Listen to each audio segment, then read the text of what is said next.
Hello all, welcome back to my channel bake and clam. Cake లేకుండా bento cake ఎలా చేశానో మీకు step by step చూపిస్తానండి.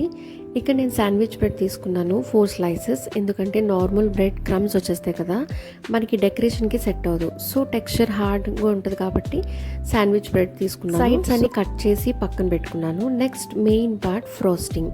Amul fresh cream తీసుకున్నాను. నైట్ అంతా ఫ్రిడ్జ్లో ఇలా అప్ సైడ్ డౌన్ పెట్టాలి. నెక్స్ట్ మనం రెడీ టు విప్ అన్నప్పుడే ప్యాకెట్ ఓపెన్ చేసి బ్యాక్ నుండి మనం కట్ చేసి ఒక బౌల్లో లిక్విడ్ పార్ట్ సెపరేట్ చేయాలి. ఓన్లీ సాలిడ్ పార్ట్ మాత్రమే మనకి యూజ్ అవుతుంది. చిల్డ్ బౌల్ అంటే మనం విప్ ఎందులో అయితే చేస్తామో, ఏ బౌల్లో అయితే యూజ్ చేస్తామో అది కూడా చిల్డ్గానే తీసుకోవాలి. సాలిడ్ పార్ట్ బౌల్లో తీసుకున్నాను. ఇప్పుడు విస్క్ కింద ఐస్ బౌల్ పెట్టుకుని క్రీమ్ ఉన్న బౌల్ని పైన పెట్టి మనం విస్క్ చేయడం స్టార్ట్ చేయాలి. లైక్ మీకు దగ్గర విస్కర్ ఉంటే విస్కర్, లేదంటే హ్యాండ్ బీటర్ ఉంటే హ్యాండ్ బీటర్తో బీట్ చేయాలి. సాఫ్ట్ పీక్స్ వచ్చే వరకు బీట్ చేసుకోవాలి. కొంచెం పేషెన్స్తో చేయాలండి, ఎందుకంటే అమూల్ క్రీమ్ విప్ క్రీమ్ చాలా డిఫరెన్స్ ఉంటుంది. అంత త్వరగా మనకి స్టిఫ్ పీక్స్ రావు. At least half an hour beat చేస్తే కానీ మనకి స్టిఫ్ పీక్స్ రావు.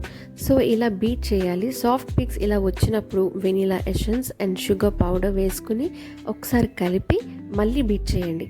ఈ స్టేజ్లో క్రీమ్ పల్చగా అయిపోవచ్చు. సో ఇప్పుడు ఫ్రీజర్లో ఒక 10 మినిట్స్ పెట్టి తీసి మళ్ళీ విప్ చేస్తే స్టిఫ్ పీక్స్ వస్తాయి. స్టిఫ్ పీక్స్ వచ్చిన తర్వాత మళ్ళీ క్రీమ్ని బీట్ చేయకూడదండి, ఎందుకంటే మళ్ళీ పలుచబడిపోయే ఛాన్సెస్ ఉంటాయి. సో స్టిఫ్ పీక్స్ వచ్చాక క్రీమ్ బీట్ చేయడం ఆపేయండి. నెక్స్ట్ ఇప్పుడు సోకింగ్ కోసం నేను ఒక 1/4 కప్ మిల్క్లో 2 tablespoons of milk powder ఇంకా కొంచెం షుగర్ పౌడర్ కూడా వేసాను. అది వేసి మిక్స్ చేసి పక్కన పెట్టుకున్నాను. ఎందుకంటే మనకి బ్రెడ్ కొంచెం హార్డ్గా ఉంటుంది కదండి, సో దాన్ని కొంచెం సాఫ్టన్ చేయాలంటే మనం సోకింగ్ అనేది చాలా ఇంపార్టెంట్. నెక్స్ట్ ఒక ఫ్లాట్ ప్లేట్ తీసుకుని బటర్ పేపర్ దానిపైన పెట్టి క్రీమ్ కొంచెం పైన అప్లై చేసి ఒక స్లైస్ బ్రెడ్ పెట్టాను.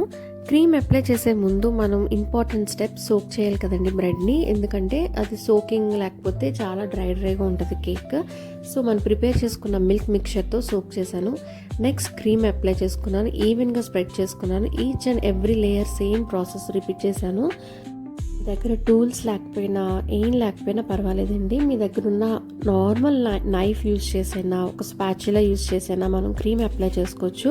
క్రీమ్ అంతా ఆల్ ఓవర్ కేక్ అప్లై చేశాక సెట్ అవ్వడానికి కొంచెం ఫ్రిడ్జ్లో ఫ్యూ మినిట్స్ పెట్టానండి. ఎందుకంటే టెంపరేచర్ బయట హాట్గా ఉండొచ్చు, కూల్గా ఉండొచ్చు, అది డిపెండ్స్ కదా. సో మెల్ట్ అయిపోవడం అనేది ఇక్కడ జరుగుతూ ఉంటుంది ఒక్కొక్కసారి. ఇవన్నీ ఉంటాయి కాబట్టి కాసేపు సెట్ అవ్వడానికి మనం ఫ్రిడ్జ్లో పెట్టాలి. సో బేసిక్ కోట్ అయిపోయింది కదా. డిజైన్స్ కోసం ఈ లోపు మిగిలిన క్రీమ్ ఉంటుంది కదండి, అది 2 బౌల్స్లో తీసుకున్నాను. ఒకటి పింక్, ఇంకోటి గ్రీన్ కలర్ కోసం. నేను ఇక్కడ pink and green flower and leaf కోసం ఈ కలర్స్ తీసుకున్నాను. మీకు నచ్చినట్లు ఎనీ డిజైన్స్ వేసుకోవచ్చు కాబట్టి బెంటో కేక్ సైజ్కి క్యూట్ స్మాల్ డిజైన్స్ అయితే చాలా బాగా అనిపిస్తాయండి. సో కేక్ని ఇలా ఫ్లవర్స్ అండ్ లీఫ్ డిజైన్స్తో డెకరేట్ చేస్తాను. నాకైతే చాలా క్యూట్గా అనిపించింది.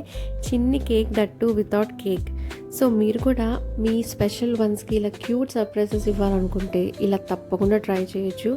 సింపుల్ అండ్ ఈజీ మెథడ్ కూడా. సో ఈ వీడియో మీకు నచ్చినట్లయితే తప్పకుండా లైక్ చేసి షేర్ చేయండి. And also please subscribe my channel. Thanks for watching. Bye.